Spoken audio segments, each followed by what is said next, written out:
Paz do Senhor, meus amados queridos irmãos, nós estamos aqui hoje para estudarmos juntos, mais uma lição maravilhosa, a lição de número 10, que ela tem por título a manifestação pública do servo em Jerusalém.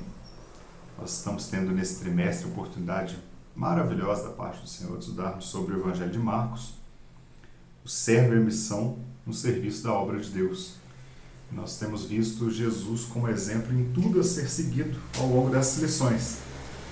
E hoje nós vamos estudar sobre a entrada de Jesus em Jerusalém, a sua entrada triunfal e o desenrolar dessa parte final da história e do contexto que nós estamos estudando dentro do livro de Marcos. Está quase acabando o trimestre, já estamos caminhando aí para a 10ª lição, acontecendo nesse domingo.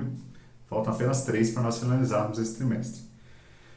Bom, eu quero também fazer aqui uma oração, agradecendo a Deus pela oportunidade de estarmos aqui estudando juntos a Palavra do Senhor, que nós possamos ser orientados pelo Espírito Santo de Deus, você aí na sua casa e eu aqui, que possamos estar sendo instruídos em tudo, através da ação do Espírito Santo em nossas vidas.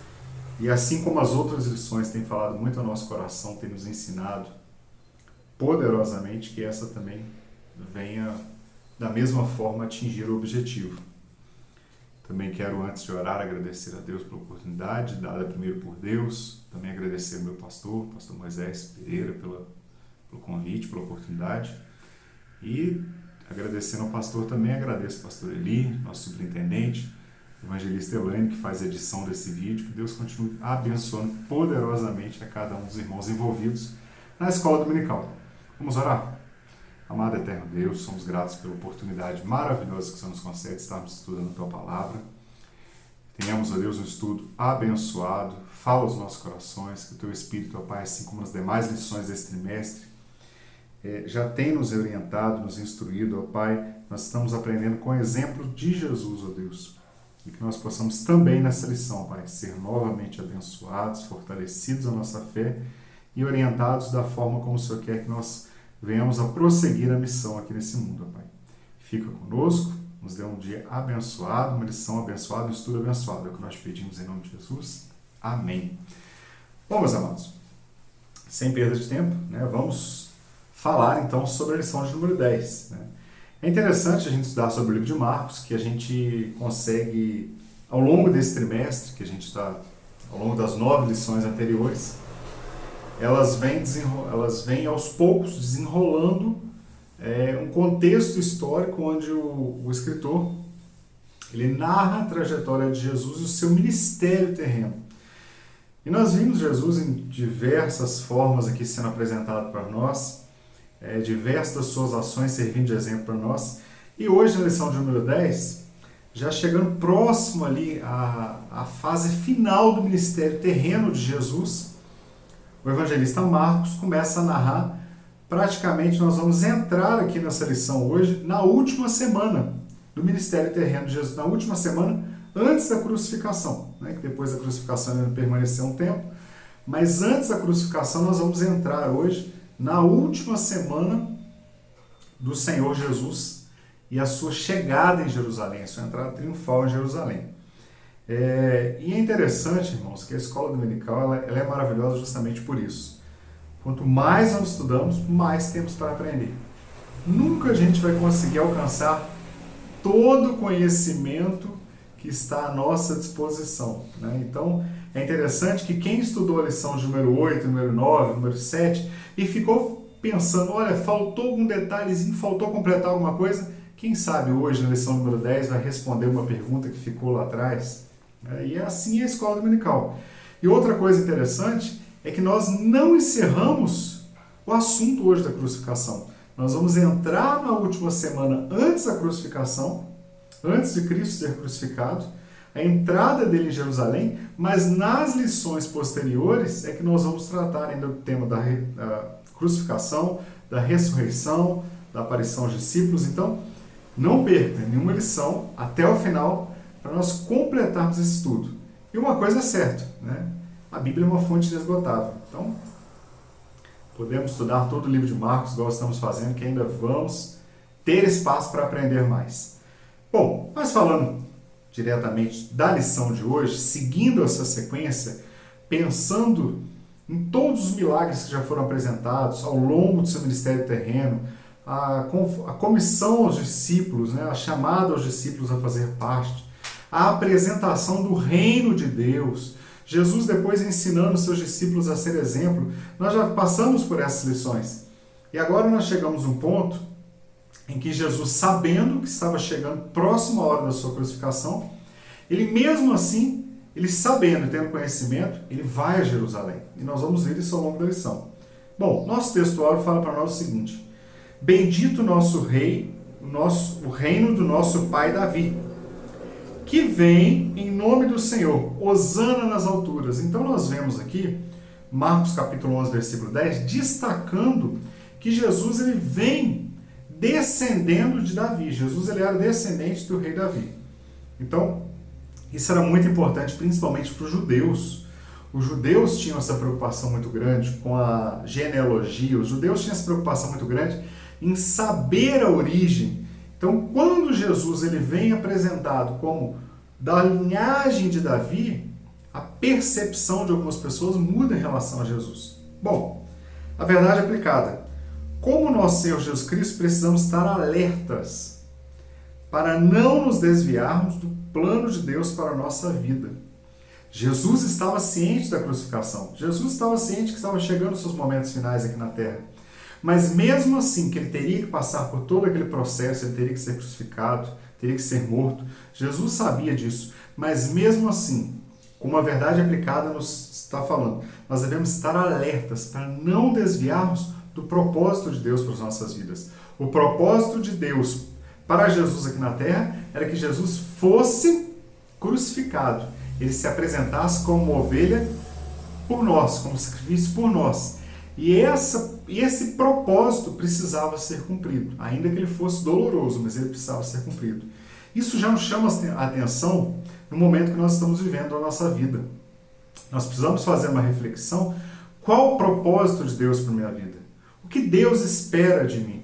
Qual a missão que Deus me deu para realizar sobre a face da terra? E nós precisamos, assim como Jesus deu o exemplo, de permanecer fiel até o fim, cumprir a missão que foi determinada para nós. Bom, objetivos da lição, nós vamos destacar que a casa do Senhor é o lugar de oração, ressaltar o zelo que o Senhor tinha pela casa do Senhor e mostrar que o servo é o rei e o Messias. Então nós vamos falar lá no tópico 3 especificamente, principalmente no tópico 2 e 3, mais da casa do Senhor, do templo em Jerusalém, do zelo de Jesus com o templo, já entrando, após a entrada de Jesus triunfal em Jerusalém, ele já se preocupando com o que estava sendo feito com o templo em Jerusalém, com a casa dele. Bom, o nosso texto de referência está em Marcos capítulo 11, do versículo 1 ao 7. Eu vou ler rapidamente para nós meditarmos. E logo que se aproximaram de Jerusalém, de Betfagé e de Betânia, junto ao Monte das Oliveiras, enviou 2 dos seus discípulos. Jesus então chama 2 discípulos dos 12, e ele envia esses 2 discípulos com uma missão. Qual a missão? Olha o versículo 2 em diante.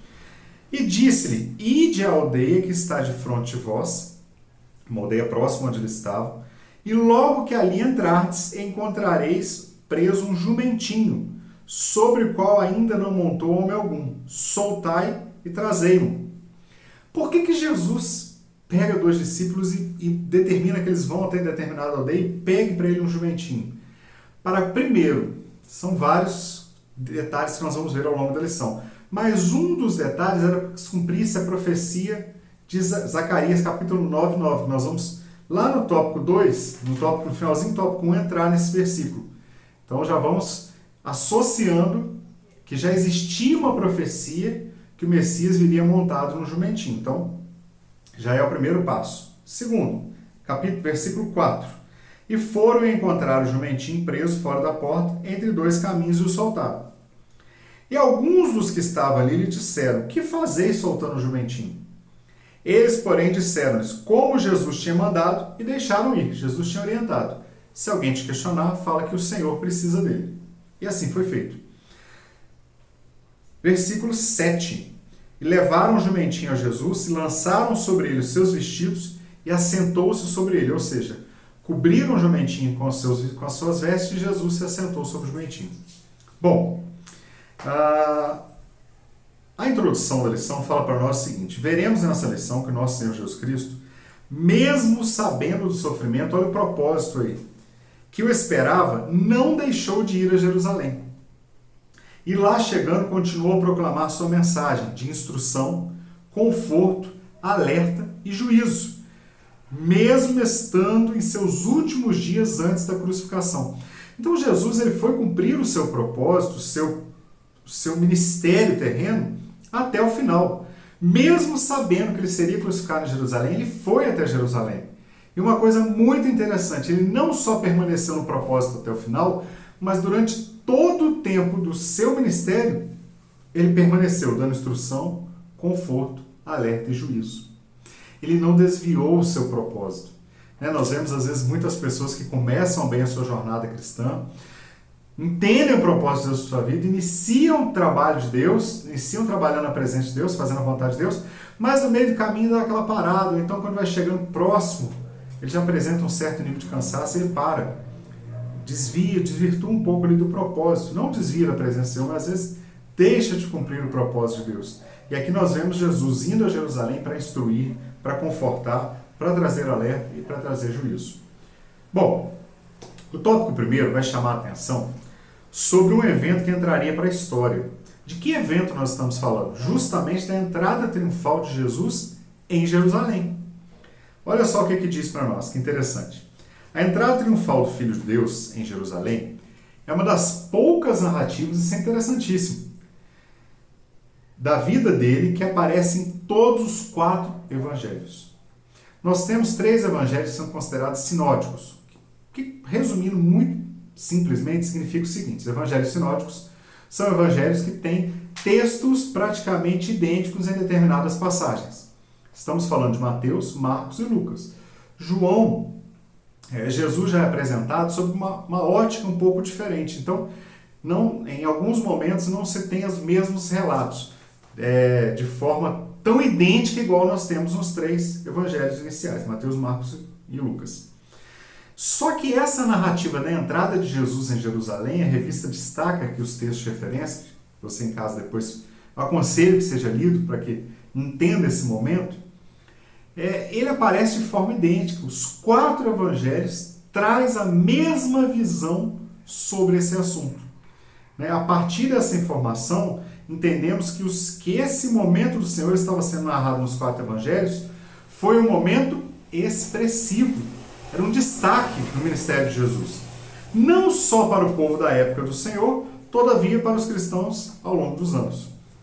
Então nós estamos entendendo aqui, visualizando o porquê dessa narrativa idêntica nos 4 evangelhos. Justamente para destacar um momento crucial do ministério terreno de Jesus. Que momento era esse? A entrada de Jesus em Jerusalém.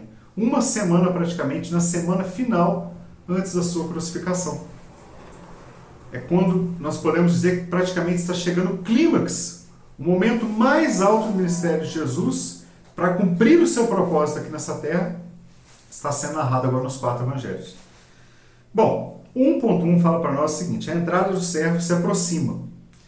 De acordo com Marcos, quando o servo de Deus se aproximou de Jerusalém, que ele estava ali próximo de Betfagé e de Betânia, para os irmãos terem uma ideia, a gente vai narrar isso mais lá na frente, mas Betânia, por exemplo, era uma aldeia que distava apenas 3 quilômetros de Jerusalém. Era pertinho, muito próximo a Jerusalém.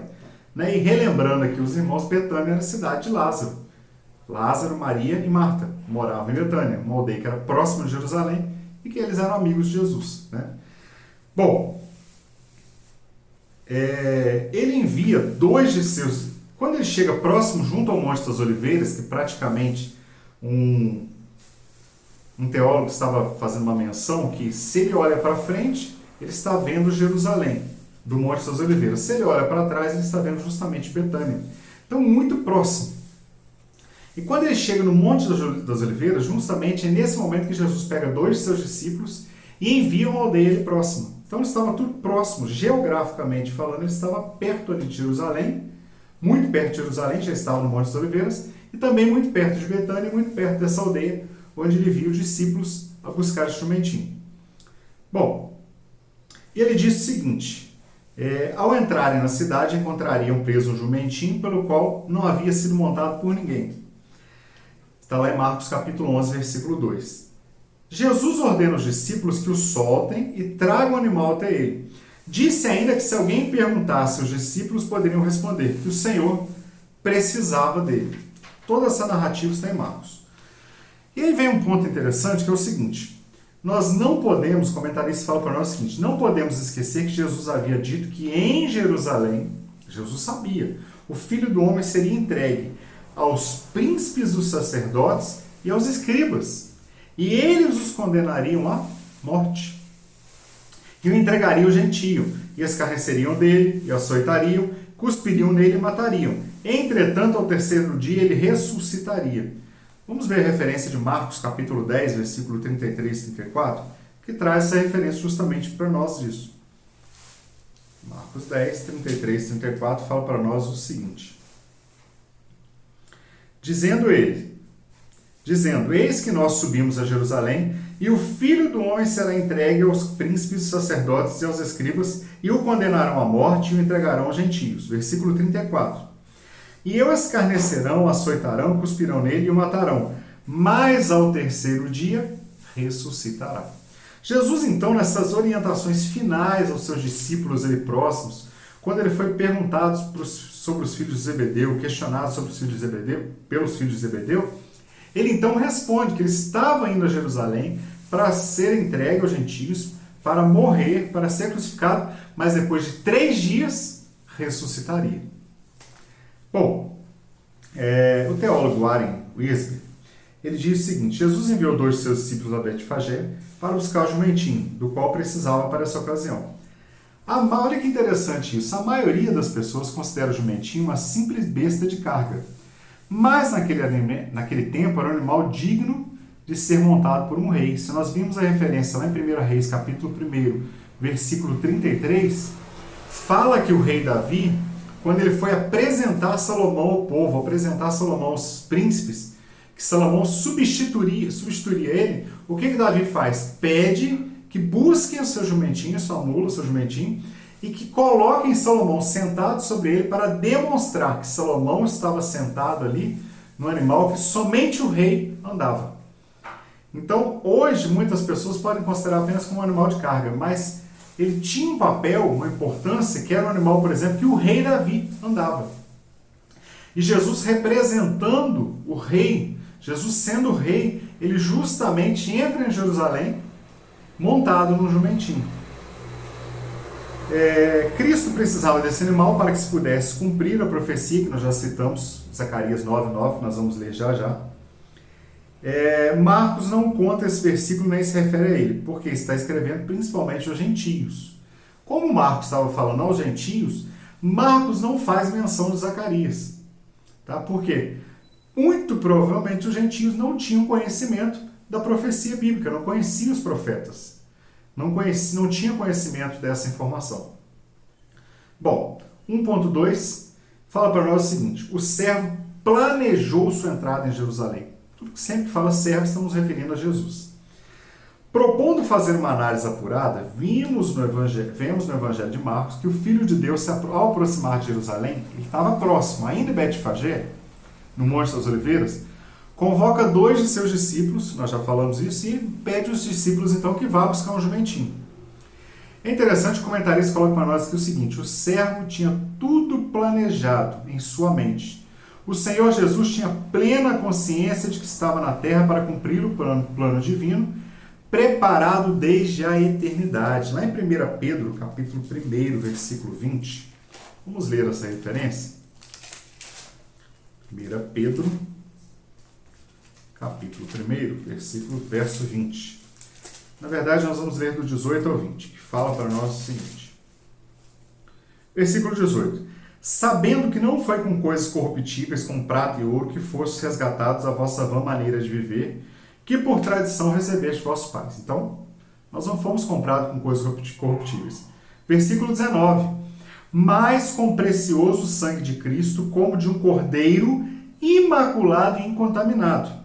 E o versículo 20, o qual, na verdade, em outro tempo foi conhecido, ainda antes da fundação do mundo, mas manifestado nesses últimos tempos por amor de vós. Então isso já estava preparado antes da fundação do mundo, porque Deus, na sua presciência, já sabia, por ele ser onipotente, onipresente, onisciente, por ele ter a presciência, saber os acontecimentos futuros, ele já sabia que o homem pecaria, que o homem erraria e de que ele teria que enviar um sacrifício perfeito para resgatar novamente esse homem para ele. E aí foi enviado Jesus.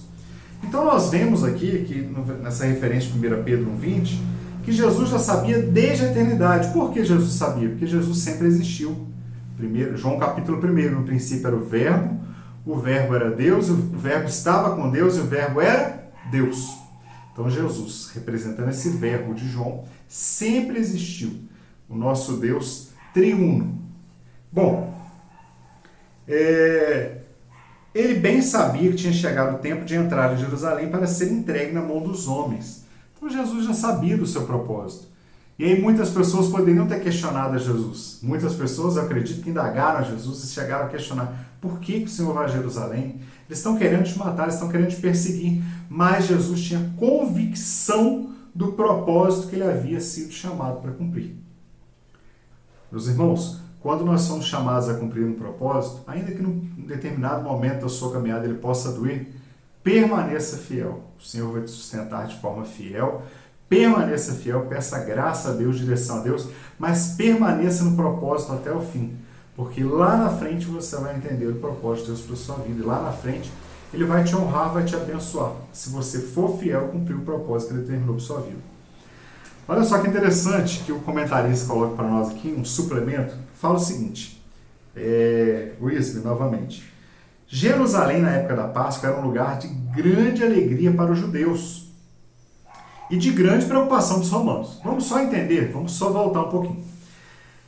Jerusalém, nesse momento, o povo que habitava Jerusalém, que herdou ela como terra prometida, era o povo judeu, que saiu do Egito, com Moisés, conquistou a terra prometida com Josué, Caleb e todos os demais que sucederam.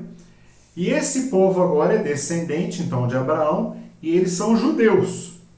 Mas o Império Mundial que dominava na época e que havia conquistado, inclusive, Jerusalém, era o Império Romano. Então, quando Jesus veio a esse mundo, o Império Mundial que dominava a história, é interessante que a história, principalmente desse contexto bíblico ali, a narrativa bíblica apresenta vários impérios mundiais, os impérios assírios, o Império Babilônico, por exemplo. E nesse momento histórico especificamente, o império dominante era o Império Romano. Então, mesmo sendo Jerusalém a capital de Israel, mesmo sendo o povo judeu, vamos dizer assim, os donos da terra, quem dominava como império nesse momento era o Império Romano. Então, Jerusalém, Israel, era como se fosse uma província, como se fosse uma província, um estado, uma cidade, um estado vinculado a Roma. Bom, por que o comentarista então coloca que era um momento da Páscoa que estava chegando perto? Era um momento de grande alegria para os judeus, mas de preocupação para os romanos. Ele fala o seguinte: milhares de judeus devotos do mundo inteiro chegavam à cidade santa com o coração repleto de entusiasmo e de fervor nacionalista, aquele sentimento, né, de pertencer àquele povo, de ser ali um judeu, estar em Jerusalém. A população de Jerusalém quase quadruplicava nessa época, nesses dias. Isso durante a festa, colocando os militares romanos. Lembramos que o Império é romano, os militares que tomavam conta eram militares que pertenciam ao Império Romano. Então os militares romanos ficavam em alerta, porque era muita gente na cidade. E outra coisa, os romanos conviviam com a possibilidade de que algum zelote judeu, alguém mais radical, mais impetuoso, tentasse matar algum oficial romano, ou começasse uma rebelião, porque não queria mais estar sob o Império Romano. Sempre havia possibilidade de conflitos entre os grupos religiosos que existiam já em Jerusalém nessa época. Né? Hoje nós vemos que Jerusalém, por exemplo, é considerado território santo pelo menos para três grandes religiões, para três povos. Naquela época não era diferente, já tinham pessoas que disputavam espaço em Jerusalém. Foi nesse contexto que o servo de Deus chegou à cidade. Jesus entra na cidade nesse contexto. Uma cidade lotada de judeus que foram para participar da festa e, ao mesmo tempo, ali as autoridades romanas preocupadas com o que poderia acontecer com aquele volume de gente. Bom, mas isso nós vamos entrar um pouquinho mais à frente. 1.3. Um momento especial para uma pessoa especial. Importante informação no Evangelho de Mateus, capítulo 21:4. Vamos ler a referência, 21:4 e 5. Mateus, capítulo 21, versículo 4 e 5. Que traz para nós de ensinamento. Fala para nós o seguinte: ora, tudo isso aconteceu para que se cumprisse o que foi dito pelo profeta que diz: dizei à filha de Sião, eis que o teu rei vem aí, que o rei aí te vem, humilde e assentado sobre uma jumenta e sobre um jumentinho, filho de animal de carga. Então, Mateus está fazendo referência aqui a uma profecia. Vamos seguir um pouco mais a leitura. E aí nós chegamos em Zacarias. A lição vai falar o seguinte: para cumprir a profecia de Zacarias, capítulo 9, versículo 9, que fala o seguinte para nós: alegra-te muito, ó filha de Sião, exulta, ó filha de Jerusalém. Eis que o teu rei virá a ti, justo e salvador, pobre e montado sobre um jumento, sobre um asninho, filho de jumenta. Então é o seguinte, é inevitável identificar na Bíblia que a entrada do servo em Jerusalém montado em um jumentinho foi um momento muito especial para os judeus, pois era a solenidade né, da festa da Páscoa, pois era um período que os judeus estavam em Jerusalém para participar da festividade da Páscoa. E outro detalhe interessante, estava se cumprindo a profecia de Zacarias, capítulo 9, versículo 9. No dia seguinte, ouvindo uma grande multidão que viera à festa, que Jesus vinha a Jerusalém. Bom, lá em Lucas, capítulo 19, versículo 28, deixa eu ler uma referência para nós aqui. Lucas, capítulo 19, versículo 28. Só chegar nessa referência para nós. Fala o seguinte: e dito isso, ia caminhando adiante, subindo para Jerusalém. O comentarista de estudo da Bíblia de Estudo Pentecostal, ele coloca um texto interessante que ele fala o seguinte: ao entrar em Jerusalém montado num jumento, Jesus testifica publicamente que é o predito rei e Messias de Israel. Por quê? A profecia de Zacarias é que o rei e Messias de Israel, o Salvador, entraria em Jerusalém montado num jumentinho. Essa entrada em Jerusalém foi predita pelo profeta Zacarias. A entrada humilde de Jesus é uma ação simbólica destinada a demonstrar que o seu reino não é deste mundo e que ele não veio para governar o mundo pela força ou violência. Sua recusa em agir como um campeão militar comprova que seu reino é espiritual. Muitas pessoas, muitos judeus que conheciam o Antigo Testamento, a narrativa de que viria o Messias, que resgataria Israel, eles esperavam um reino humano. Eles esperavam um rei que viesse montado num cavalo, né, de porte, uma espada na cintura, que erguesse a espada e depusesse dali o governo, o Império Romano. Muitos judeus esperavam esse perfil de rei. E agora nós vemos Jesus entrando humilde, com mansidão, montado sobre um jumentinho e pregando, destacando que era chegado o reino dos céus e não o reino da terra. Não era momento de Jesus governar nessa terra como um rei humano. O momento era de Jesus implantar o reino de Deus, o reino dos céus aqui na terra. Esse era o propósito da vinda de Jesus. Implantar o reino de Deus e resgatar o homem que se havia perdido. Bom, o comentarista coloca uma coisa interessante para nós, que dos capítulos 11 ao 15 de Lucas, né, praticamente tratam só desses eventos, da semana que é chamada Semana da Paixão de Cristo. Por que a Semana da Paixão de Cristo? Porque Jesus ele entra praticamente uma semana antes da Páscoa, em Jerusalém, né, na sua última semana aqui antes de ser crucificado.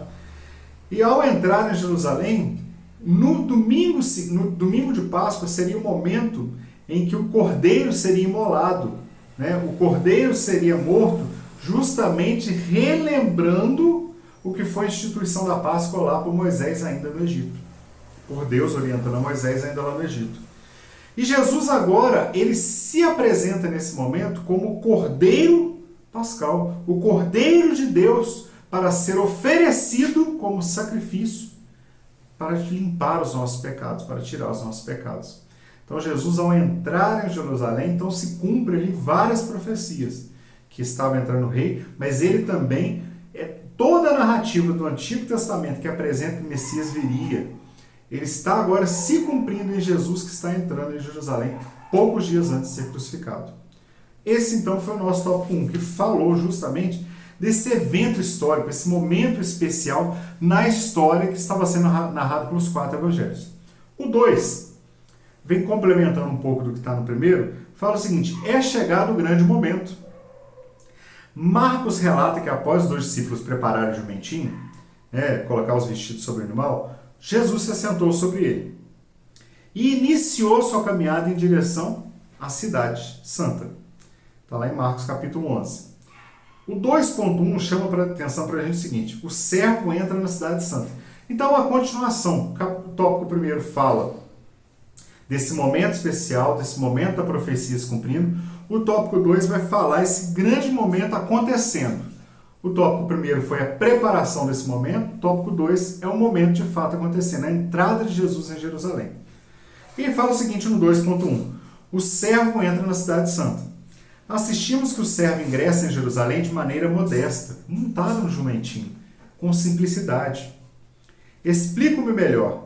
Ele não chegou montado num cavalo branco, ou com escolta de diligências reais. Os reis naquela época, quando eles saíam, por exemplo, em alguma diligência, ou ir visitar as suas terras, ou ir para a guerra, ele, além de ser montado, os reis humanos, eles eram montados nos melhores, mais fortes e altos cavalos que tinham. Ele era montado com uma roupa totalmente própria para a guerra, ou então suas vestes reais, ninguém vestia aquelas vestes, somente o rei. E ele tinha em volta dele diversos guerreiros, diversos soldados que faziam parte daquela comitiva real. Era como se fosse uma comitiva mesmo. Hoje, quando o chefe de uma nação vai visitar outra nação, ele leva uma comitiva. E atrás daquela comitiva, quando o presidente da república, por exemplo, está visitando determinada cidade, até mesmo no país, vai ali os carros de polícia na frente, vai a ambulância atrás, em alguns lugares até exército, ou seja, toda aquela comitiva fazendo parte daquela autoridade. E Jesus não. Jesus ele vai montado no jumentinho, junto com seus 12 discípulos, entrando em Jerusalém, com os 12 apóstolos.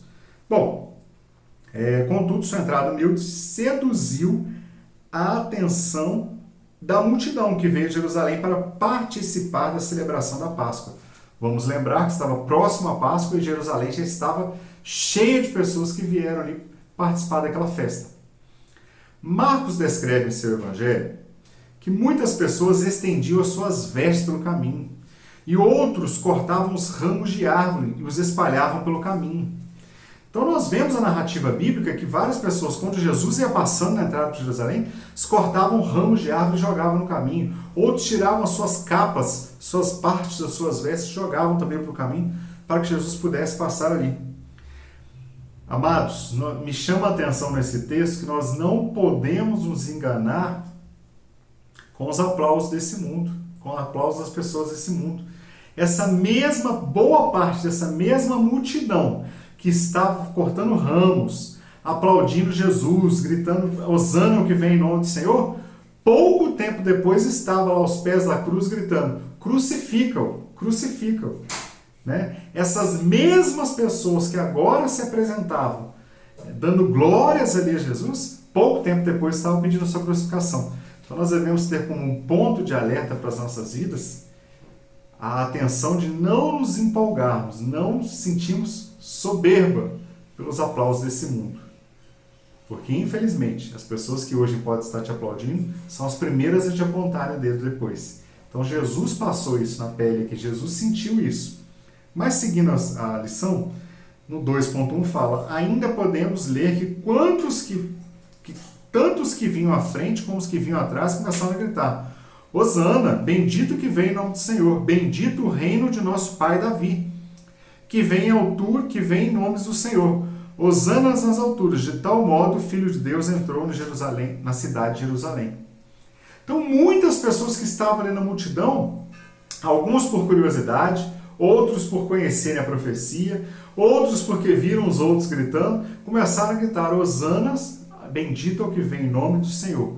Muitos ali reconhecendo realmente que Jesus era o rei que estaria entrando ali em Jerusalém. O comentarista coloca aqui um suplemento dizendo o seguinte: a entrada triunfal na capital dos hebreus marcou uma mudança em seu relacionamento com a cidade santa. Ele não mais visitou como adorador, quando ele foi com 12 anos, por exemplo, quando ele foi todas as vezes anteriormente.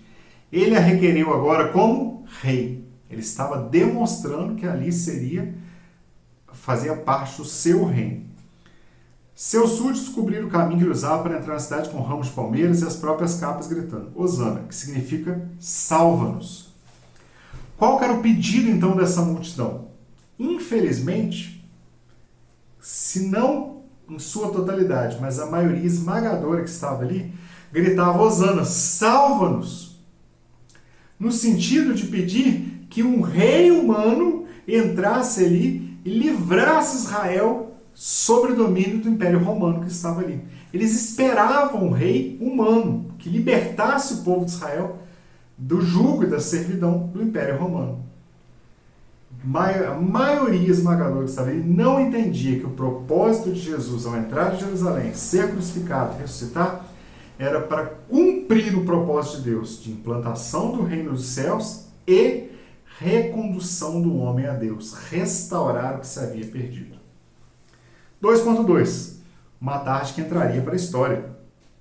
Ao entrar aclamado de Jerusalém, ser reverenciado pelo povo, Jesus ele foi ao templo, ele adentrou ao templo. E o evangelista Marcos descreve que um acontecimento que ocorreu logo ao entardecer. E Jesus entrou em Jerusalém, no templo, e tendo visto tudo ao redor, como se fosse já tarde, saiu para Betânia com os 12. Então Jesus ele entra em Jerusalém, Marcos relata isso. Se não estou enganado, é o único evangelista que narra dessa forma, que já era tarde e Jesus retira para Betânia por isso. Jesus ele entra em Jerusalém, ele vai ao templo e como o evangelista narra, já era tarde, ele sai de Jerusalém junto com seus discípulos e retorna para Betânia. Vamos lembrar que Betânia estava a aproximadamente 3 quilômetros de distância, era próximo, uma aldeia muito perto de Jerusalém. Bom, assim como o dia se findando, o servo determinou deixar a cidade e regressar a Betânia. Cidade também que nós devemos lembrar que moravam Lázaro, Marta e Maria. E ali os seus discípulos passaram aquela noite. Então Jesus volta para Betânia juntamente com seus discípulos. Ele passa aquela noite. 2.3. As lições de uma figueira frutífera. No Evangelho de Marcos encontramos a narrativa que saindo de Betânia. Então a narrativa é a seguinte: Jesus ele vai a Jerusalém, ele entra a entrada triunfal de Jerusalém, montado no jumentinho. Agora ele sai de Jerusalém ao entardecer, vai para Betânia. No dia seguinte ele sai de Betânia e retorna a Jerusalém. Saindo de Betânia, Jesus teve fome. E de longe, a narrativa é interessante que o evangelista ele inclui esse momento que Jesus passou no meio da história da entrada triunfal de Jesus em Jerusalém. Jesus teve fome, de longe ele avistou uma figueira que tinha folhas e se dirigiu para ver se acharia nela algum fruto. Antes de continuar o texto, eu me lembrei de versículo 15, João 15:16, que fala que nós somos chamados pelo Senhor, nós somos escolhidos pelo Senhor e nós fomos nomeados para ir e dar frutos. E vos nomeei para que vades e deis frutos. Então o Senhor Jesus, ele nos nomeou, ele nos convocou, ele colocou esse propósito do reino em nós para que nós possamos frutificar. O propósito de Deus nas nossas vidas nessa terra é que nós possamos gerar frutos. E agora Jesus, ao olhar essa figueira de longe e vendo que ela tinha muitas folhas, ele pensa em chegar próximo a essa figueira porque ele pensava que por ter muitas folhas, deveria também ter frutos. Ou seja, a árvore tinha uma aparência bonita. Por ela ter uma aparência de longe bonita, se apresentar muito bem, Jesus vai até ela então para colher os frutos dessa árvore que tinha uma aparência tão bonita. Segundo Marcos, achou somente folhas, porque não era tempo de figos. Em seu evangelho, Marcos narra que diante do impasse, ao compreender que não havia nela frutos, o servo proferiu um juízo. Posto isso, entendemos que aquela árvore possuía, assim como os líderes de Israel, um aspecto desonesto e as suas folhas a delatavam. Podemos fazer uma comparação dessa figueira com a falsa devoção da religião judaica e a sua falsa santidade. E os ensinava dizendo, não está escrito? A minha casa será chamada de todas as nações de casa de oração, mas vós a tendes feito como covil de ladrões. É interessante, irmãos, que nós devemos, ao ver essa narrativa da árvore, ter uma preocupação também que, assim como naquela época, os líderes religiosos, os líderes judeus ali religiosos, os escribas, os fariseus, os saduceus, eles tinham a aparência de religiosidade. Aparentavam ser santos, aparentavam ser religiosos. Quando um judeu, quando um fariseu passava, quando um escriba, quando um sacerdote passava, as pessoas, alguns até mais curvavam a sua cabeça, admiravam aquele homem passando com as suas vestes sacerdotais, com toda aquela aparência de santidade. Mas nós vemos que ao Jesus mostrar o exemplo da figueira para os discípulos, ele estava querendo dizer o seguinte, muitas pessoas, muitos líderes religiosos estão como essa árvore. Tem uma aparência bonita, mas não produz frutos. E nós devemos ter um cuidado ainda nos dias de hoje, com o exemplo que nós aprendemos dessa árvore, de não sermos como essa árvore, ter uma aparência de servos, de santos, de cristãos, mas não produzimos frutos.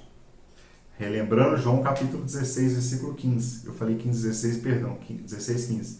Nós somos chamados a dar frutos. Nós somos separados para dar frutos, frutificar. Não basta apenas ter folhas vistosas, aparência bonita. Precisamos gerar frutos. Esse era o ensinamento que Jesus estava dando através da figueira. Bom, então nós vemos no capítulo 1, no tópico 1, que Jesus prepara a sua entrada em Jerusalém. Nós vemos no tópico 2 que ele vai a Jerusalém, volta para Betânia e está indo novamente para Jerusalém. E no tópico 3, agora nós vamos ver um enfoque maior sobre o zelo, a preocupação de Jesus com o que estava sendo feito no templo em Jerusalém. Fala justamente o zelo do servo pelo templo.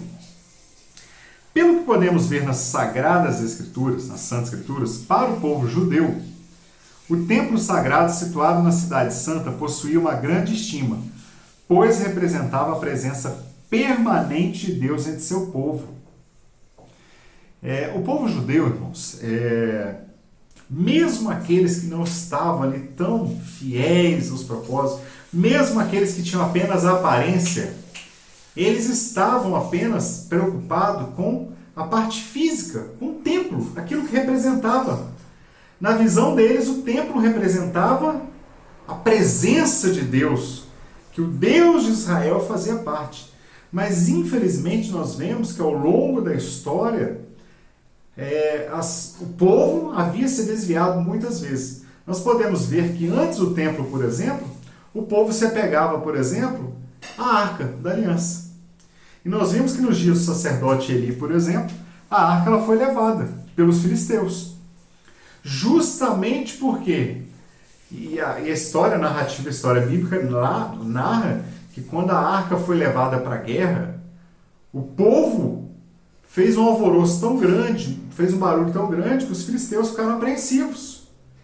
Mas eles estavam tão distantes de Deus, era tão mecânica a presença da arca ali, que simplesmente o que aconteceu é que a arca foi até levada. E nós vemos novamente acontecer isso na história de Israel. Por vezes aconteceu nos dias do profeta Jeremias e agora novamente acontecendo. Era mecânico, era uma adoração mecânica. Ir ao templo era como se fosse quase uma obrigação. Então, na verdade, para muitos judeus, o templo, eu vou ao templo porque o templo representa a presença de Deus em Israel. Esse era o pensamento. Possuía uma grande estima, pois representava a presença permanente de Deus entre seu povo. Dentro desse enfoque, Jesus ensina que neste ambiente, então, já que o templo representava a presença de Deus para o judeu, o que Jesus ensina? Que assim como já havia sido narrado anteriormente, profetizado pelo profeta Isaías anteriormente, Jesus ensina que tudo dentro daquele ambiente deveria ser santo, realizado com zelo e respeito, como lugar de oração. Seria a casa de oração, ensino da palavra e entrega a Deus. Então Jesus está chamando a atenção aqui dos judeus da seguinte forma: já que na sua visão, na visão humana, na ótica humana do judeu, o templo representa a presença de Deus, então precisa ser santo. Precisa ter zelo com o templo. Hoje no Novo Testamento, após Cristo ter se entregado por nós, o templo do Espírito Santo, a presença de Deus, ela habita em nós. Nós somos o templo de Deus. E o Espírito de Deus habita em nós. Então, da mesma forma que o judeu precisava ter zelo com a casa de Deus, nós precisamos ter zelo com a nossa casa espiritual, que é a casa de Deus. Deus habita em nós. Seja físico, no cuidado com a saúde, mas principalmente espiritual e na busca pela santificação. E a Bíblia faz questão de dizer que sem a santificação ninguém verá a Deus. Então hoje nós somos esse templo e nós precisamos que esse templo seja santificado para que Deus possa habitar nele. Bom, 3.1. Jesus expulsa os mercadores do templo. A gente está caminhando para o final da lição e é interessante que Jesus ele vai a Jerusalém e o comentarista diz o seguinte: impregnado de intelectualismo, o evangelista Marcos descreve que posteriormente a aclamação de Jesus em sua entrada em Jerusalém, onde foi ovacionado pelo povo. Ele entrou no templo, conforme observado, Jesus começou a afugentar, expulsar dali os que vendiam e compravam no templo. Tal postura permite dizer que ele não se agradou de nada que estava vendo naquele ambiente.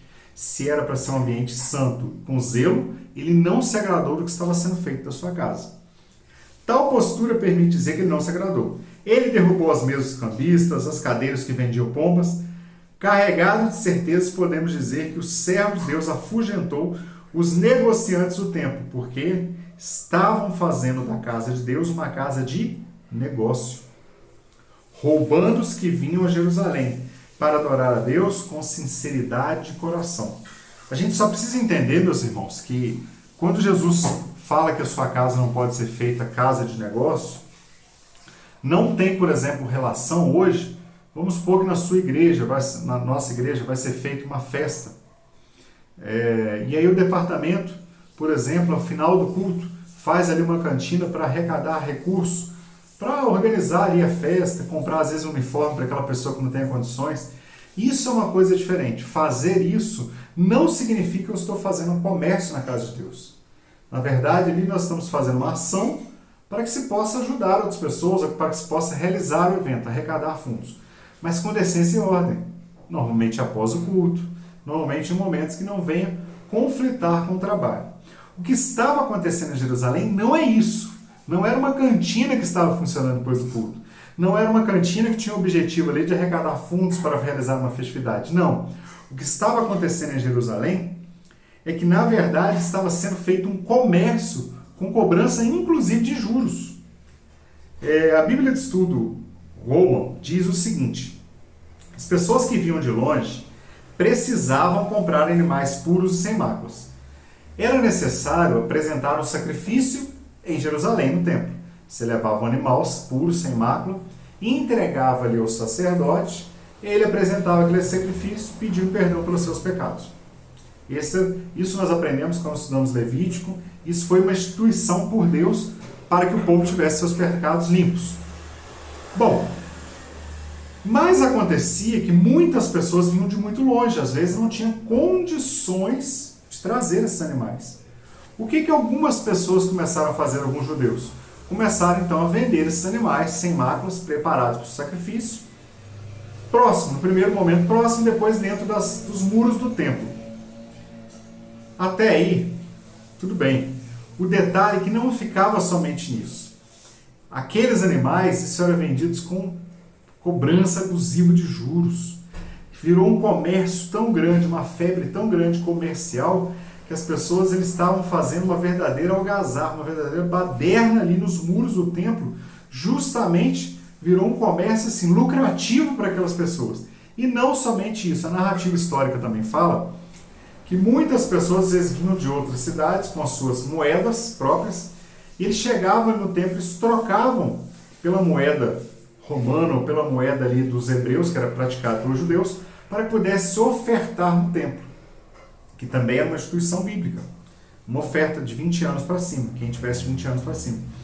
Mas o que nós vemos ali é que muitos cambistas, ao trocar essa moeda, estavam cobrando juros excessivos, praticando realmente comércio. Ou seja, essas pessoas que estavam ali, elas não tinham preocupação com a verdadeira adoração. O objetivo ali deixou de ser de ajudar e pura e simplesmente fazer o comércio, ter atividade lucrativa. E é isso que Jesus estava condenando. Jesus está falando, vocês estão fazendo da minha casa uma casa de comércio, uma casa de troca, uma casa de zombaria. E a minha casa deve ser tratada e chamada como casa de oração. Por isso que Jesus expulsa os cambistas dali, Jesus expulsa aqueles vendedores dali, porque justamente o objetivo já não era mais o sacrifício ou ajudar na oferta. O objetivo era pura e simplesmente ganhar dinheiro. E outra narrativa histórica que nós temos também, um teólogo chega a dizer que o barulho que esses cambistas faziam era tão grande, tanto algazarra, tanta bagunça, que isso atrapalhava até mesmo o pátio dos gentios, porque os gentios não podiam entrar no pátio do templo, eles tinham que ficar no primeiro pátio ali, por dentro do muro. Então os gentios, ao estar ali, que era uma região que eles estavam, e os cambistas ali junto, atrapalhavam até mesmo aquelas pessoas que iam ali com o coração para adorar verdadeiramente a Deus. Então Jesus ele se incomoda, Jesus ele fala, além de vocês estarem fazendo um comércio sem se preocupar com a adoração, desvirtuando o propósito da casa, do templo, vocês ainda estão atrapalhando aqueles que vêm com o coração puro para apresentar a sua adoração a Deus. O 3.2, o cuidado pela casa do Pai. Claro está para nós que Jesus, tendo o entendimento de que o templo era a casa de seu Pai, ele demonstra o cuidado de pôr a casa em ordem. A beleza dessa passagem não se esgota, pois podemos observar que para o servo, ou seja, para Jesus, o templo precisaria ser um lugar de adoração, onde o povo poderia ir para santificar e cultuar em paz. Meus amados, fica também um alerta para nós aqui hoje, nos nossos dias. Ao ler esse texto, de Jesus questionando que as pessoas deveriam ir para adorar, para se santificar para adorar a Deus, nós devemos ter essa preocupação. Qual tem sido o meu propósito de ir à igreja? Será que o meu propósito de ir à igreja é apenas para encontrar os amigos e bater um papo com alguém no final de semana? Será que a minha preocupação é que se eu não for em determinado culto, o pastor não vai me ver, os meus líderes não vão me ver e vão me cobrar depois, vão me ligar, vão me questionar? Será que esse tem sido o meu propósito? Nós vemos aqui Jesus apresentando que o propósito deveria ser para a verdadeira adoração. E isso não está diferente dos nossos dias. Quantas pessoas, infelizmente, estão indo na igreja apenas para os jovens, né? Preocupação de arrumar um namorado, apenas com uma preocupação de encontrar os amigos, apenas com uma preocupação de fazer determinado negócio que começou a fazer, de vender algo, comprar algo. Então nós devemos ter essa preocupação. A casa do Senhor, o templo do Senhor, nós precisamos ter zelo pela casa do Senhor. E nós precisamos nos lembrar que a casa do Senhor é chamada casa de oração. Bom, e aí o servo precisaria de um lugar de adoração onde o povo poderia ir para santificar e cultuar em paz, pois sem santidade ninguém verá o Senhor. No templo, os líderes religiosos se achavam superiores. Nós já vimos isso em lições anteriores. E queriam guiar as demais pessoas. Entretanto, ao serem advertidos pelo Filho de Deus por suas condutas, esses líderes começaram a procurar uma ocasião para matá-lo. Foi ao ser confrontado por Jesus que eles estavam praticando uma religião falsa e enganosa, eles tiveram então o desejo de procurar matar Jesus. Eles se sentiram incomodados, quiseram então matar Jesus. Entretanto, ao serem advertidos pelo Filho de Deus, pessoas como todos procuraram matar Jesus. Todavia o temiam, porque o povo admirava os seus ensinamentos. Porque onde Jesus estava, sempre algo diferente acontecia. E uma grande multidão seguia Jesus. Alguns para ouvir os seus conselhos, para ouvir os seus ensinamentos, mas muitos dos que estavam ali seguindo Jesus queriam apenas bênçãos. Queriam ser curados, queriam ter bênçãos materiais. E aí os líderes religiosos ficavam temerosos ao procurar a ocasião para matar Jesus, porque eles sabiam que uma grande multidão poderia se revoltar contra aquilo. Bom, o comentarista coloca para nós no suplemento que todas essas atividades obstruíam o tempo de cumprir os seus propósitos. É aquilo que nós falamos. Além de ter um propósito errado, estar ali vendendo e fazendo aquela bagunça, ainda atrapalhava as pessoas que iam com coração sincero para oferecer o seu melhor, a sua adoração. Jesus então interrompe aquelas atividades religiosas apenas, né? E não de verdadeira adoração.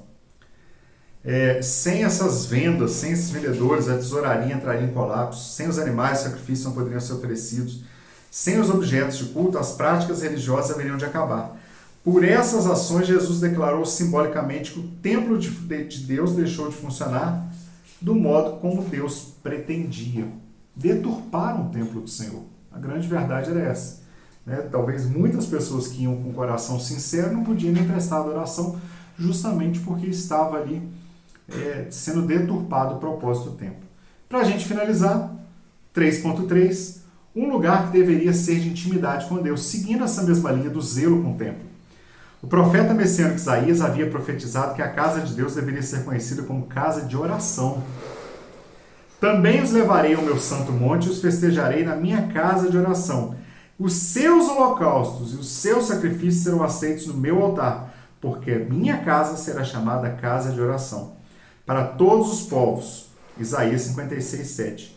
Jesus, sendo conhecedor das Escrituras, disse aos líderes judeus: não está escrito, lembrava os líderes judeus, a minha casa será chamada por todas as nações de casa de oração, mas vós a tendes feito covil de ladrões. Então esse alerta que Jesus fez para os judeus daquela época, ele também nos faz hoje. Qual o zelo que estamos tendo com a casa de Deus? Qual o nosso propósito ao ir à casa de Deus? Conclusão. Numa narrativa consciente, Jesus formou com clareza a ideia de que precisamos resgatar. Eu creio que toda essa lição 10, ela fecha justamente nessa palavra que nós vamos ler agora. Resgatar o verdadeiro significado. Qual o significado? Que o ambiente do templo possui para a oração e para a adoração ao Pai Eterno. Então essa lição, esse ensinamento de Jesus centrado triunfal em Jerusalém, e esse ensinamento que a casa dele deveria ser tratada com zelo e ser uma casa de oração, ele também deixa esse ensinamento para nós. É como se Jesus estivesse nos dizendo hoje, precisamos resgatar o verdadeiro propósito do templo do Senhor. Amém? Que nós, ao estudarmos essa lição, possamos, mais uma vez, ser despertados através da palavra do Senhor e nos questionarmos. Primeiro, eu estou cumprindo o meu propósito que foi determinado pelo Senhor? Foi o que Jesus nos viu no tópico primeiro. Segundo, eu estou sendo organizado com esse propósito. Jesus, para entrar em Jerusalém, ele organizou o jumentinho, determinou tudo o que ele precisava. E para finalizar, um fechamento fantástico dessa conclusão, precisamos resgatar, se por algum motivo ele foi perdido, o verdadeiro significado da adoração, da nossa saída ao templo, do nosso zelo com o templo, do nosso zelo com a casa do Senhor, e resgatar esse verdadeiro significado da adoração. E eu ainda não posso me esquecer, quando lembramos da figueira, que nós precisamos também frutificar. Você foi chamado para dar frutos, e não apenas ter folhas. Lembre-se disso. A árvore ela pode ter uma aparência de folhas muito bonitas, mas se ela não dá frutos, imagina plantar um pé de laranja na sua casa e você esperar por vários anos cuidando, regando, Depois de vários anos você descobre que aquela árvore não dá frutos.